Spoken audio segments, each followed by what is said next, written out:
Finding your seat and then settling in.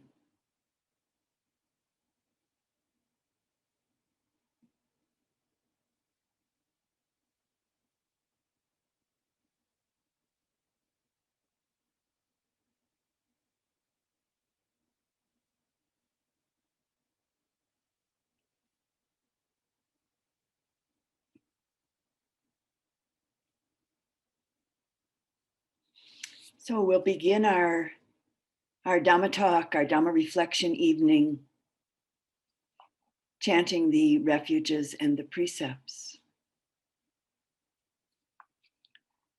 And we'll chant 8 precepts for those of you that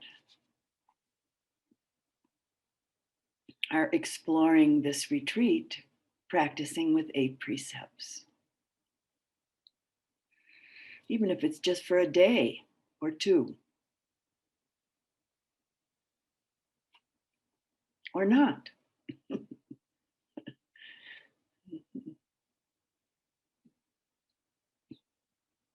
Please chant with me. Last night as I was falling asleep, I was yearning. I have to admit, I was yearning to hear you chanting with me, like out loud, the refuges and the precepts and the morning metta, and then later on at the end of this talk, the sharing of blessings, but I don't get my wish.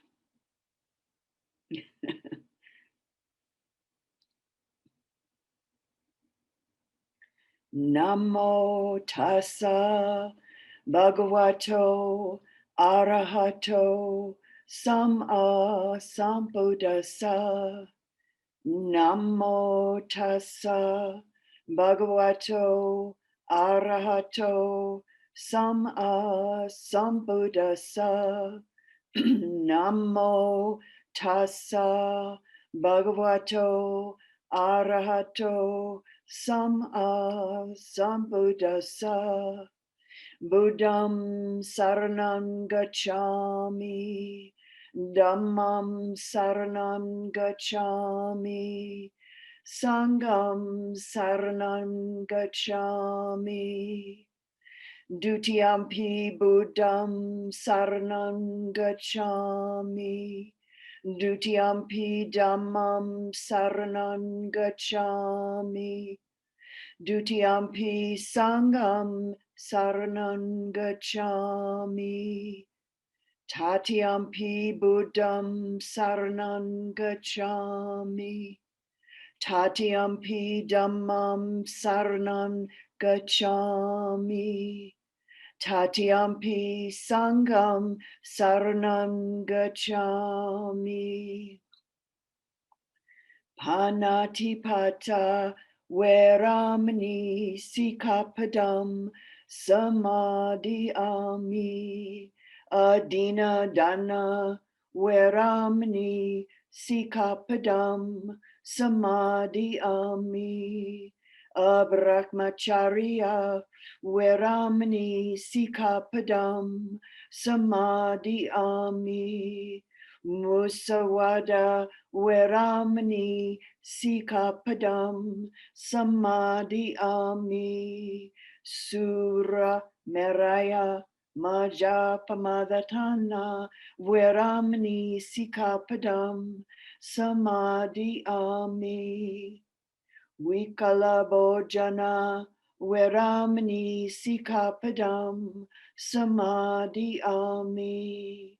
Nacha Gita Vadita Visukadasana Malaganda Vilepana Dharana Mandana Vipusanatana Veramani Sikapadam Samadhiyami.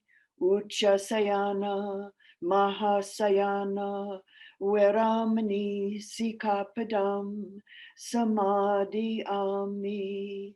Everybody, idam me silam maga palanyanasa pachayo otu.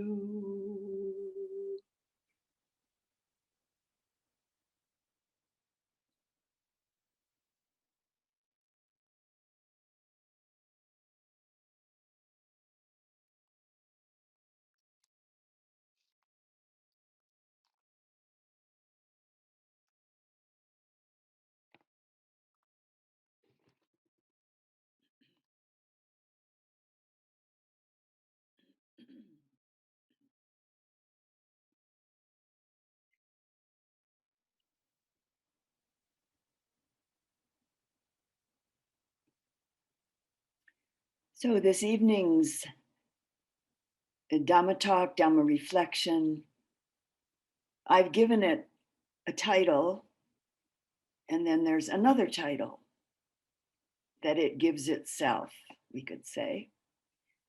The title I've given it is Why Metta?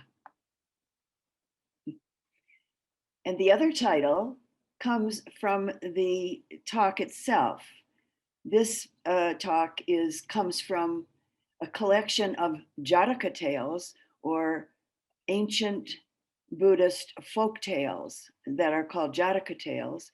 And the particular Jataka tale that I'll offer this evening, the title of it is Great Joy.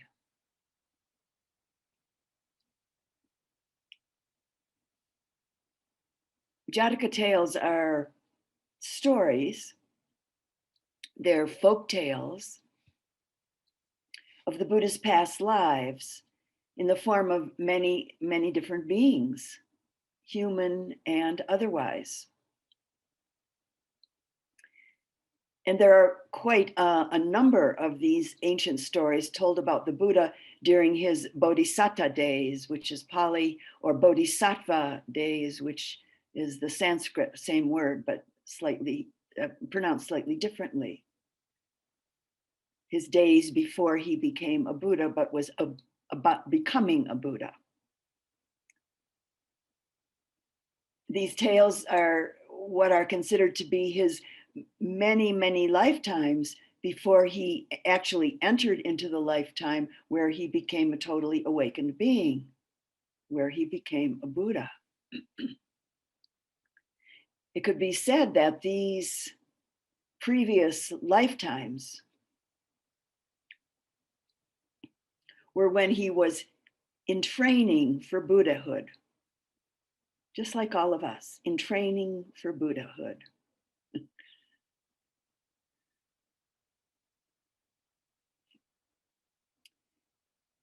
They show the Buddha in various life forms and various situations as a teacher, and at the same time as being a teacher, also as a practitioner, a bodhisattva.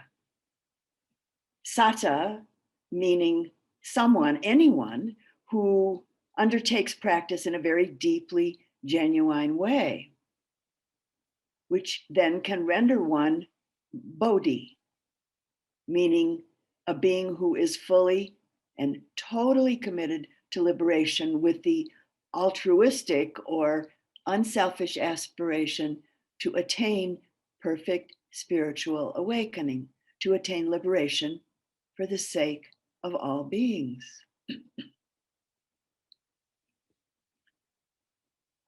Jataka tales have actually been quite important teaching stories over the centuries, coming from the great breadth of this long-standing oral Buddhist tradition. Since the time of Siddhartha Gautama, that Gautama being the Buddha's family name, they've been going on since then. And this particular Jataka tale, as I've already said, is called Great Joy.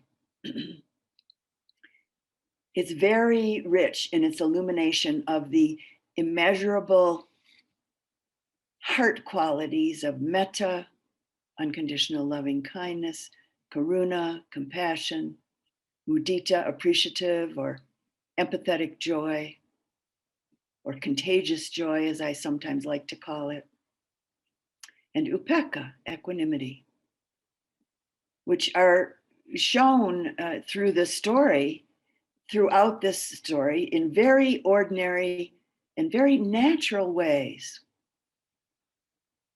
And of course, these qualities are perfectly natural aspects of our humanness. So in this sense, they're ordinary. The story also illuminates the extraordinariness of these capacities when they're developed and present in one who really is fully committed on the path to awakening. So in this story, our Buddha is depicted as an ox. O-X, an ox.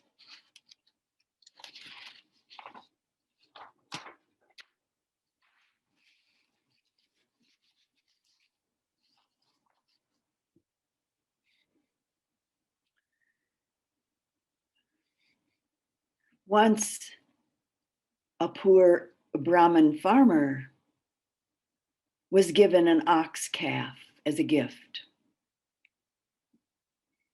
He delighted in the tiny creature.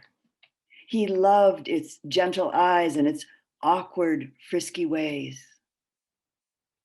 He fed the little ox very well, and he lavished affection and care on it. And the ox loved the man too.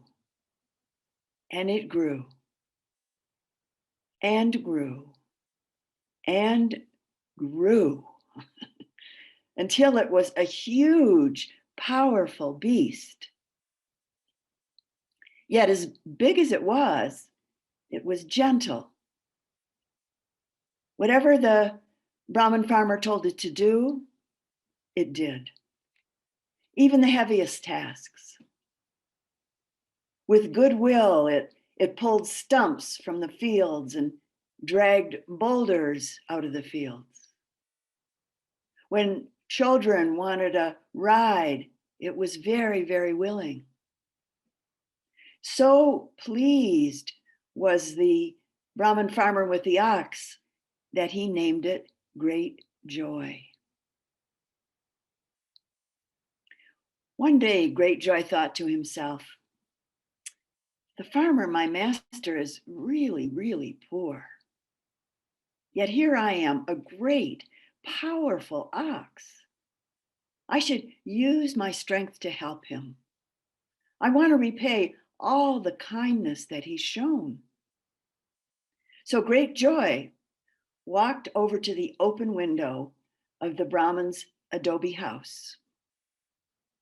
Carefully, very carefully, he put his huge horned head through the weathered window frame of the house. And there sat the farmer at a crooked wooden table, mending the torn page of one of his favorite books. Then the good-hearted ox said, "Dear master, I would like to repay you for the years of kindness that you've shown me. I have a plan. Please listen." Well, the farmer was totally amazed. This ox, Great Joy's head through the window and speaking to him. He immediately ceased his book repair and listened. "Tomorrow on market day," said Great Joy, "when you go into the village, seek out a wealthy merchant and bet him 1,000 pieces of silver that you have an ox that can pull 100 carts loaded to the top with boulders, gravel, and stone." "What? What?" exclaimed the farmer when he finally found his tongue to speak. "I have such an ox?" "Well, yes," said Great Joy, "you do. I am that ox." Wait, my friend," said the farmer. No ox has ever pulled such a load." "Trust me," said the ox. "Have I ever let you down?" Well, no," said the farmer as he was reflecting about that question. You never have." "Well then," continued Great Joy, "don't worry. We'll win the bet. You have my word." So In the end, the Brahmin farmer agreed. The next day, when the sun rose, the poor farmer tied on his worn sandals and set off to town. And entering the already crowded market, he moved through the stalls looking for bargains. He found a piece of white cloth and a few sheets of very lovely thick paper, which he traded for a small bag of rice. He also got a fistful of sweet corn for great joy. When the sun rose higher and the day grew very, very hot, he hurried from the noisy and crowded bazaar. He entered a little tea shop where the merchants and farmers gathered to refresh themselves during the midday heat. And he seated himself at a table. And then, gathering up his courage, he called out to the wealthy merchant who was coming through the doorway, my friend, will you join me?" "Well, why not?" said the merchant. Sitting down, he joined the farmer at his table. After some pleasantries exchanged, a few sweets and some tea, the farmer drew a deep breath and announced, I have an ox." So, replied the wealthy merchant, licking the last few crumbs of pastry from his fingers. I have many oxen, and let me tell you, they cost me plenty." "Yes," said the Brahmin farmer, "but you see, my ox is strong." "Ah," said the merchant, "what else is new? Is it not an ox's nature to be strong?" "Whoa, yeah, of course, sure, stammered the farmer. "Of course, but not so strong as mine." "Huh," snorted the merchant, sipping his tea. The farmer continued, Why, this ox of mine is so strong. He can pull 100 carts, loaded to the top with boulders and stone and gravel." "Impossible," laughed the merchant. "Let me tell you something. No ox, no matter how strong, can pull such a load. After all," he added confidently, "this world is one of weights and measures, and an ox is, after all, just an ox."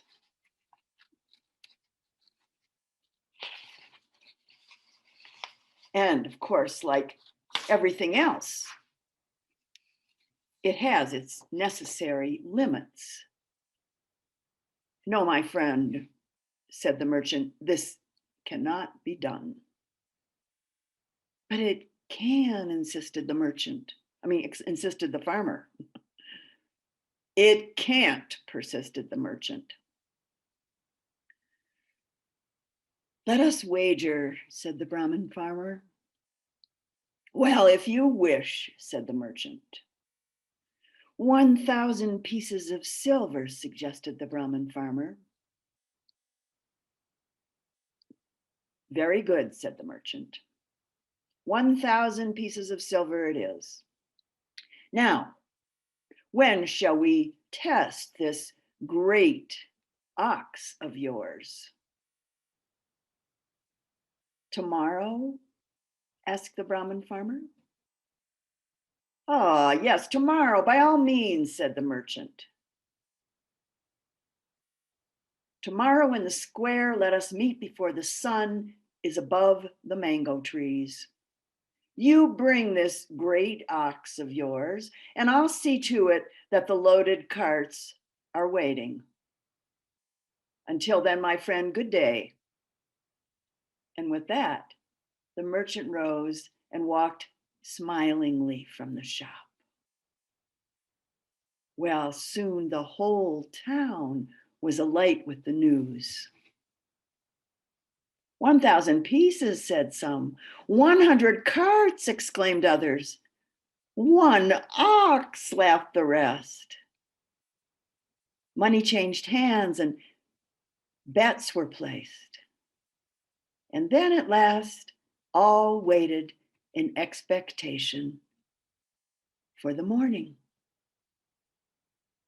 That night, the farmer tossed and turned anxiously. Would he win? Would he lose? Could Great Joy really pull so many loaded carts? The odds, after all, were entirely against it. Ah, he thought with dismay, what utter foolishness my life is resting on. But in the morning, he awoke brightly enough, and with the rising sun, he went out at once to Great Joy's stall. And there stood Great Joy, waiting quietly for him as usual, flicking his long tail in the warm air and contentedly chewing the golden straw. His great dark eyes looked out mildly at the farmer, with such good humor in them as if to say, "So, today's the day, huh? Well, don't worry, my friend. All shall be well." But today, the farmer, he was quite preoccupied. He rested his arms on the rough edge of the ox's stall and just stared for a while at the great contented ox. Motes of straw dust danced in the warm sunlit air. Yet it was cool in the stable. Everything there seemed so solid, so ordinary.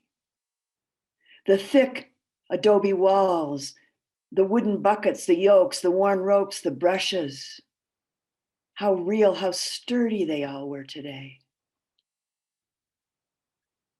And the farmer thought, perhaps this bet, perhaps my whole life, who knows, has just been a dream.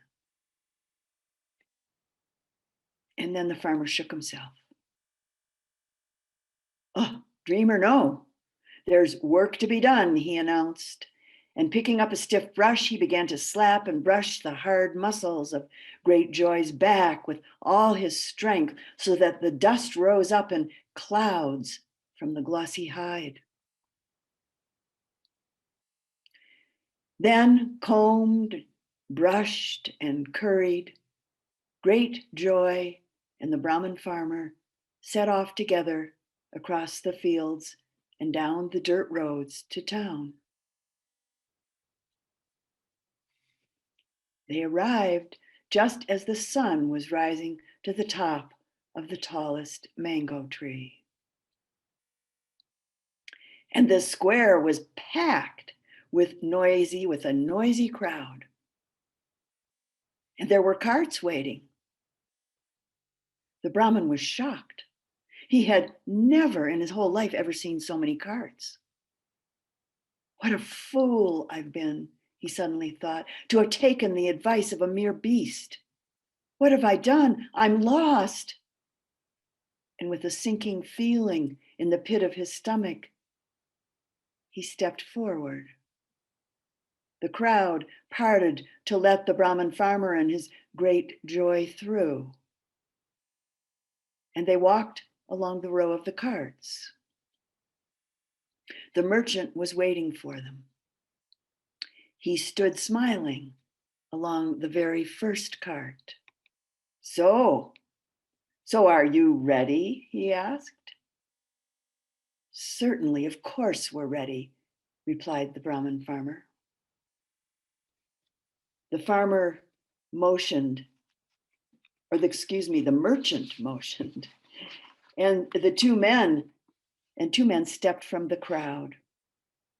And stooping, they lifted the massive yoke onto Great Joy's shoulders. They knotted the new ropes tightly. In a last rush, final bets were placed, and indeed a few, seeing Great Joy, now shouted, the ox, my money's on the ox. Then complete silence fell. It was so quiet, you could hear the birds singing in the nearby trees. It was so quiet, you could hear the sweep of Great Joy's tail. It was so quiet, you could hear the buzzing of the glittering flies.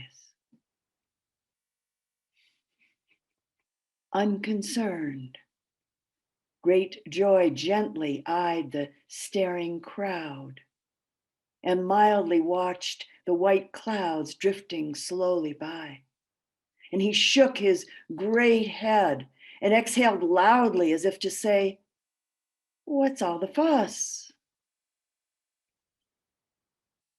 Then the Brahmin, the farmer, feeling all eyes focused on them, stepped closer to Great Joy's side and, raising a whip, struck Great Joy sharply on the shoulder, crying out, on you, beast, on you, wretch.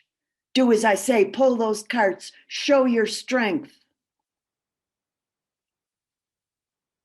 But when Great Joy felt the bite of the whip and heard the Brahmin's harsh words, his eyes opened wide. What's this, he thought? What's this? Blows and curses. Well, not for this ox. Not for this ox. And planting his hooves massively in the earth, he stood rooted like a tree. And despite all the shouts and threats and all the pulls and all the prods, he wouldn't budge. Not even an inch. He would not even try to pull those carts. He stood unmoved, resolute, beneath all the blows. And the crowd laughed and jeered, and they threw clods of earth and stones and shouted and screamed. But Great Joy would not budge. Ah, my friend, sputtered the wealthy merchant, tears of laughter streaming down his cheeks. You were certainly right. That is some ox indeed. When the prodding and threats had at last ceased and the crowd had drifted away, the merchant, still dabbing his wet eyes, had been paid and said, better luck next time to the farmer. Only then did Great Joy at last let himself be unhitched and silently led away home. Once there, the farmer put his head in his arms and sobbed with shame and with grief. Then, once again, Great Joy came to the window and spoke clearly to him, saying, why do you weep, my friend? Between his broken breaths, the farmer in great bitterness cried out, "How can you ask such a thing, you ungrateful beast? What you told me to do, I've done. But for all your promises, I've lost everything. And it's all because of you. Not only that, the wealthy merchant and the whole town have laughed at me as well. You alone are responsible." But Great Joy said sadly, "Did I let you down? Let me ask you something. Did I ever break any of your fences, or smash a pot, or crack a plow?" "No," said the Brahmin, raising his head. "You never did." "Did I then perhaps ever step on or injure or hurt you or any of the children?" "No," said the Brahmin farmer once again. "No, never." "Perhaps then I may have tracked mud into the clean places of your home or before some sacred shrine." "No," repeated the farmer again, a third time. "You never did anything like that either.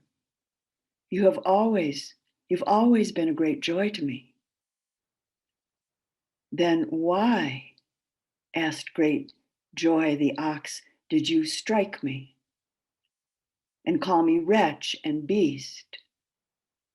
Was this indeed the reward I deserved? I who wanted only to work hard for you?" The Brahmin farmer wiped his eyes and sat straight up. And in silence, he looked at the ox for a while. And knowing the truth of his words, he began to feel ashamed. "You're right," he said at last. "It was actually I who let you down. And I'm sorry. I'm sorry." "Well," said the ox, not unkindly, "since you now feel this way,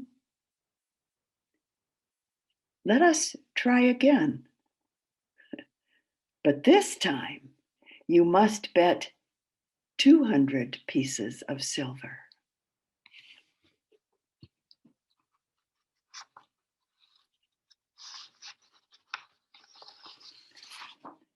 "My friend, my friend," cried the farmer, "I shall do my best. I shall be just as it shall be, just as you say. And I, too, shall do my best," said the ox. "For if you don't let me down, I will certainly not let you down."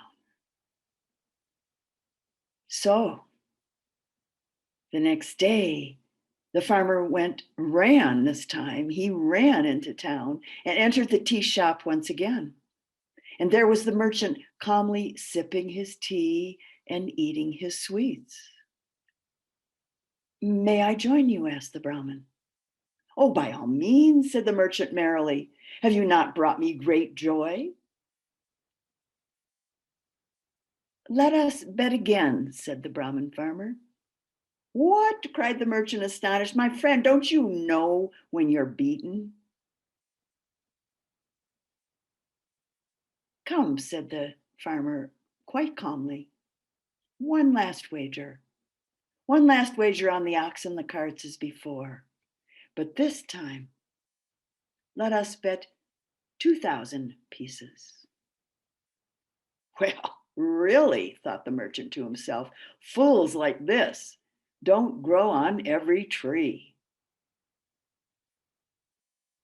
And at last he shrugged and said, "Who am I to say no?" "So it's a wager?" asked the Brahmin. If you wish, said the merchant, smiling wildly. Yes, I do wish, said the Brahmin farmer, quite delighted actually. Tomorrow in the square, at the same time as before. Tomorrow, my friend. And then he departed, wishing the merchant a good day.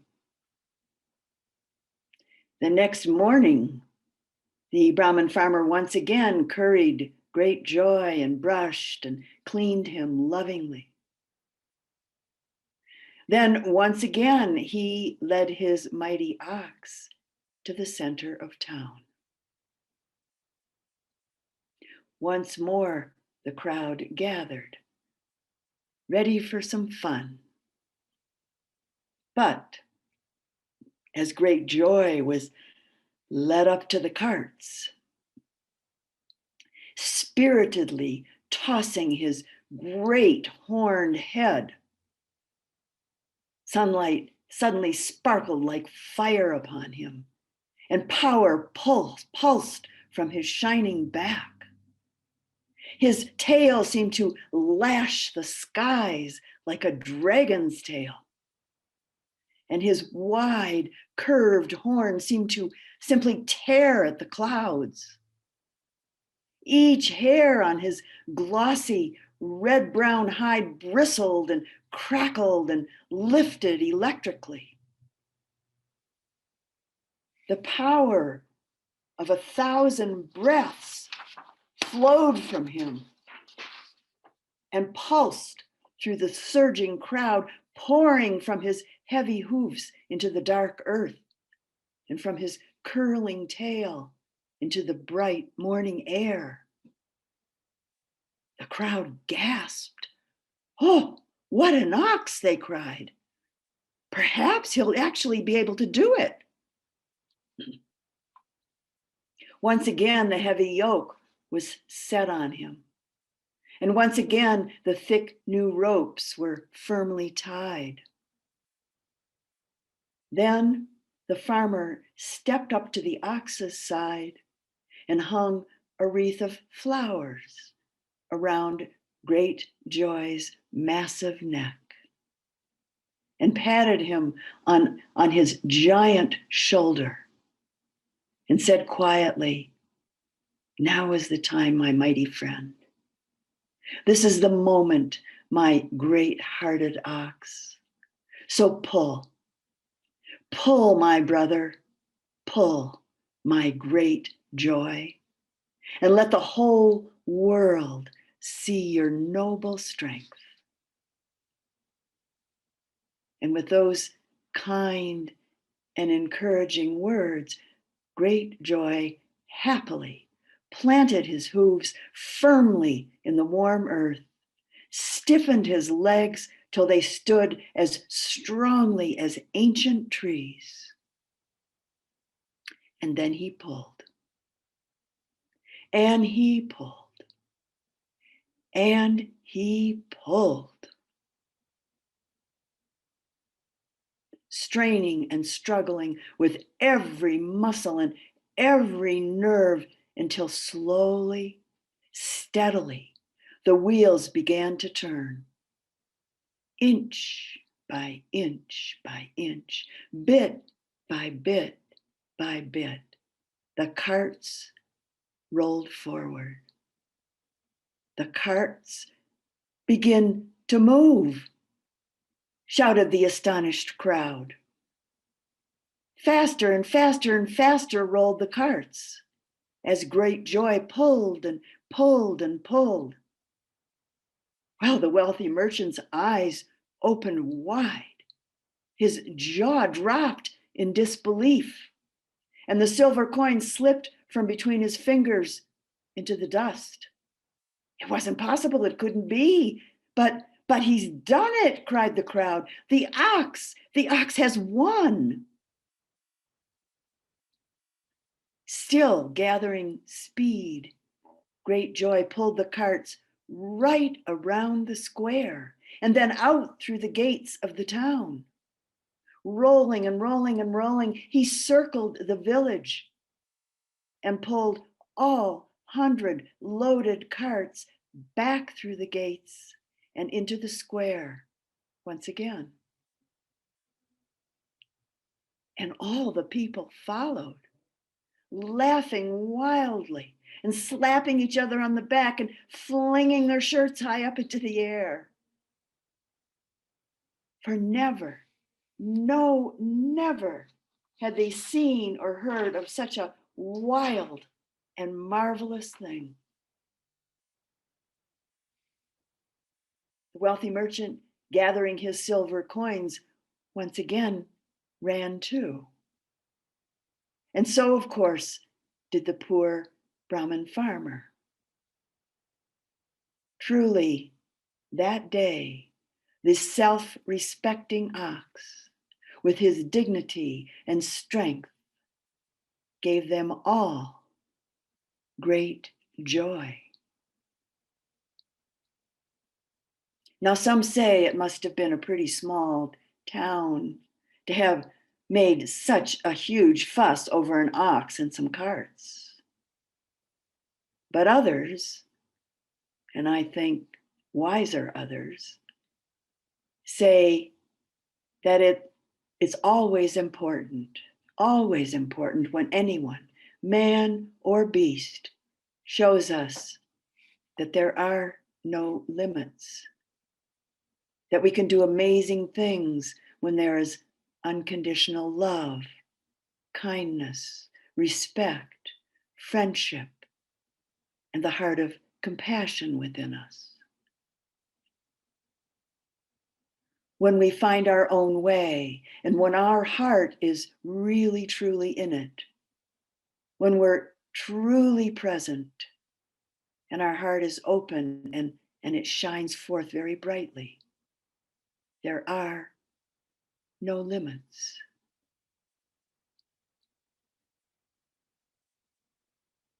So what do you all think?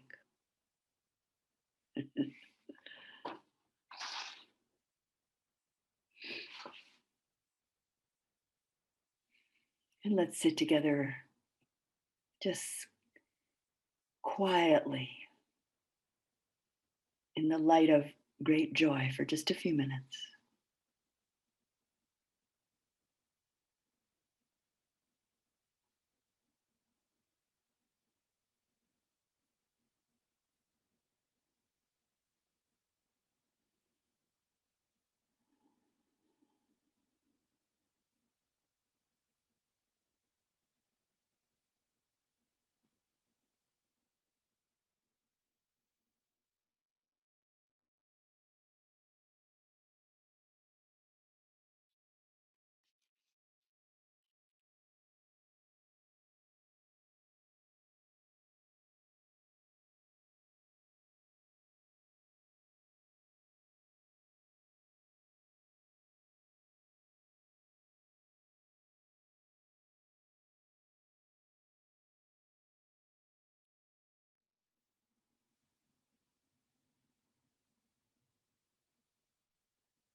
May all of the wholesome energies and the fruits that manifest through our practice serve with immeasurable impartiality, without bias, without prejudice, towards the welfare, the happiness, and the awakening of all beings everywhere.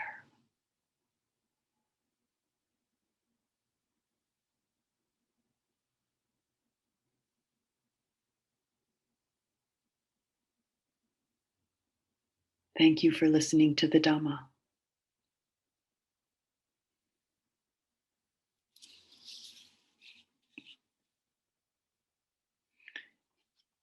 And this evening, I'd like to close, or it'll be the morning for when some people hear this, who aren't here tonight because they're sleeping. But I'd like to close the Dhamma Talk evening, our Dhamma Reflection evening, chanting the sharing of blessings together. So if you have that sheet, you hopefully printed it out. Some of you know it, and some of you don't know it, maybe.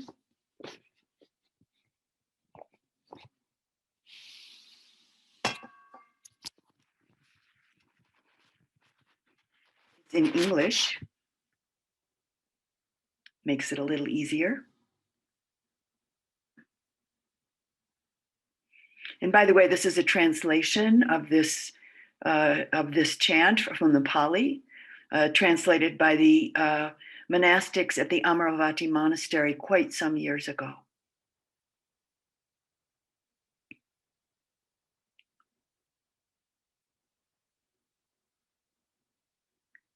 Through the goodness that arises from my practice, may my spiritual teachers and guides of great virtue, my mother, my father, and my relatives, the sun and the moon, and all virtuous leaders of the world, may the highest gods and evil forces, celestial beings, guardian spirits of the earth, and the Lord of death, may those who are friendly, indifferent, or hostile, may all beings receive the blessings of my life.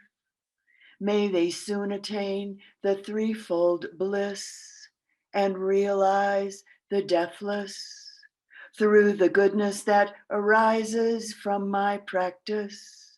And through this act of sharing, may all desires and attachments quickly cease, and all harmful states of mind, until I realize Nibbana in every kind of birth. May I have an upright mind with mindfulness and wisdom, austerity and vigor.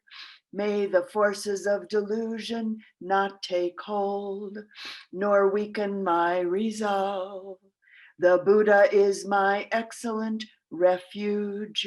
Unsurpassed is the protection of the Dhamma. The solitary Buddha is my noble guide. The Sangha is my supreme support. Through the supreme power of all these, may darkness and delusion be dispelled.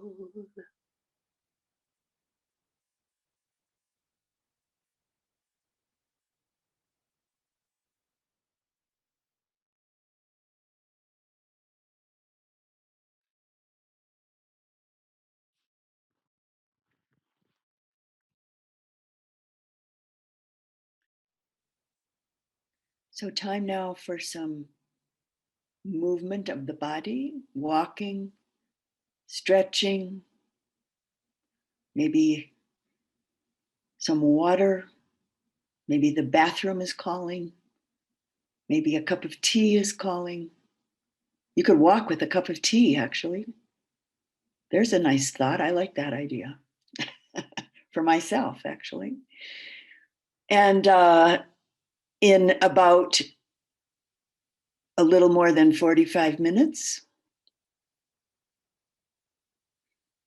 you can come back and all sit together again with Christina. And I will see you in the morning.